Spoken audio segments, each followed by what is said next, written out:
Journey to Evolutionary Dead Ends. Deep in the Museum of Ancient Echoes, a guide named Elara leads a young student named Eris toward a glowing holographic tree. Most branches on the Tree of Life lead to creatures we know today, Elara explains, pointing to a sprawling limb ending in a sparrow. But some branches simply stop.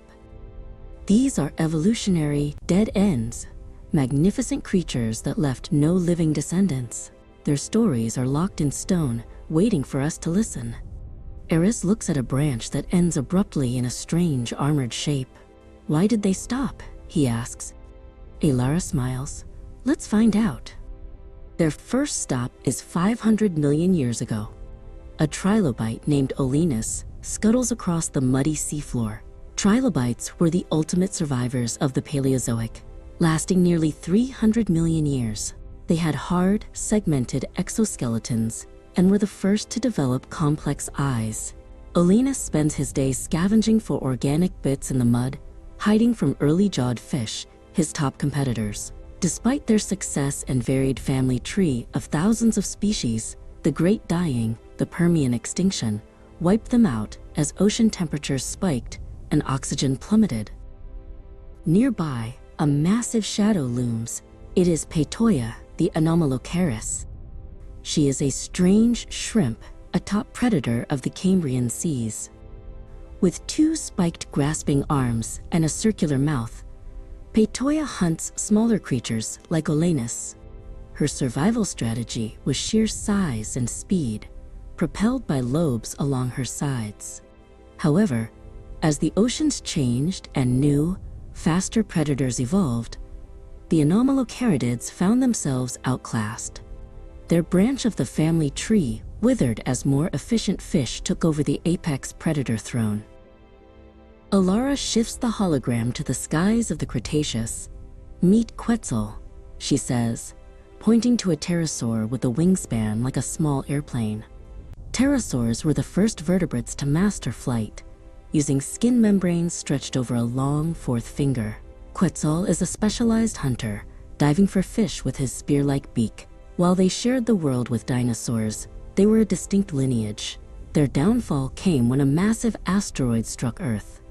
Their high-energy lifestyle and reliance on specific food chains meant they couldn't survive the long, dark winter that followed. Below the cliffs where Quetzal flies, a baculo moves through the water. Baculo is an ammonite, a cephalopod living inside a beautiful coiled shell. To survive, ammonites used their shells as buoyancy tanks, filling chambers with gas to sink or float. They ate tiny plankton and were the primary snack for many marine reptiles. Though they were cousins to the modern octopus, their rigid shells became a trap. When the asteroid hit, the oceans became acidic, dissolving the shells of the plankton they ate and the shells they lived in, ending their long reign. The scene shifts to the frosty plains of the Ice Age. Nimra, a smilodon, crouches in the tall grass. Known as the saber-toothed cat, Nimra's strategy is the ambush. She uses her powerful forelimbs to pin down a bison before delivering a fatal bite with 7-inch canines. Her main competitors are dire wolves and early humans. Smilodon belonged to a subfamily of cats called Machairodontinae. When the climate warmed and the giant mammals they hunted went extinct, Nimra's specialized hunting style couldn't adapt to smaller, faster prey. Elara moves the dial to the ancient oceans once more. This is Tylos, she says, gesturing to a mosasaur. Tylos is a 50-foot sea lizard, the T-Rex of the deep. With a tail like a paddle and double-hinged jaws, he swallows sharks whole. His lifestyle is one of pure dominance, but his family tree is surprising. He is more closely related to modern monitor lizards than to dinosaurs. When the Great Extinction occurred, the collapse of the marine food web left this giant with nothing to eat, and the lineage of seagoing lizards ended forever. Back on land, a flightless bird named Titanus stalks the South American plains. He is a terror bird, standing 10 feet tall with a beak shaped like a meat hook. Titanus is built for speed, chasing down small mammals at 40 miles per hour. For millions of years, These birds were the top predators of their continent, but when the land bridge to North America formed, large cats and bears moved south. These new competitors, combined with a changing environment, proved too much for the terror birds to handle. Finally, they see a tiny, five-eyed creature named Cambra. She is an opabinia, a true evolutionary enigma from the Cambrian period. With a long, flexible trunk ending in a claw and 5 eyes providing a 360-degree view, Cambra is unlike anything alive today. She spent her life searching the mud for soft worms. Scientists struggle to place her in any modern family tree. She belongs to a group that simply vanished.